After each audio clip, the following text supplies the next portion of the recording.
بالین همه گفتن چرا بابت نمی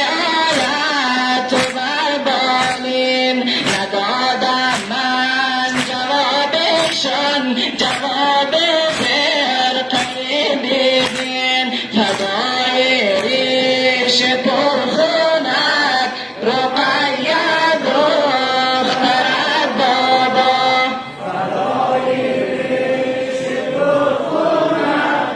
رقیه دخترت بابا مرا زین غم رها فرما به حق اصغرت بابا مرا زین غم رها فرما به حق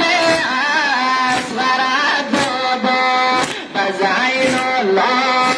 بدین که از برگردن و بیمار فضای ریش پرخونت رقیه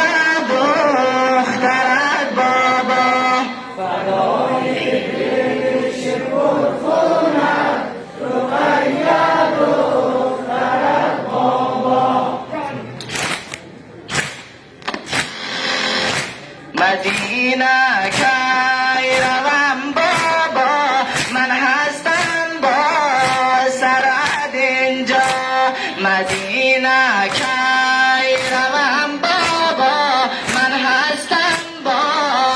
سرت اینجا جو بعد مرگ تو بابا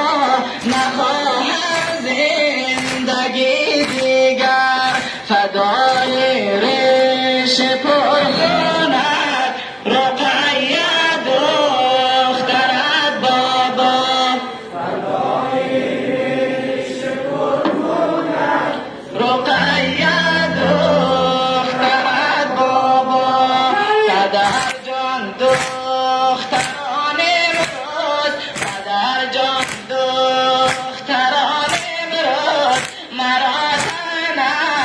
زدن از کین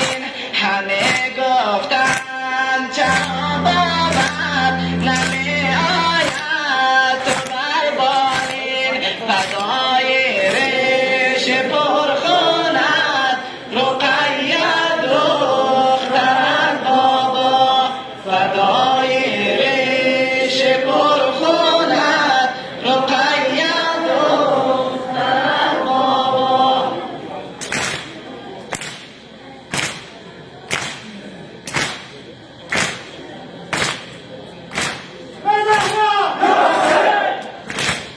بر محمد و آل محمد صلوات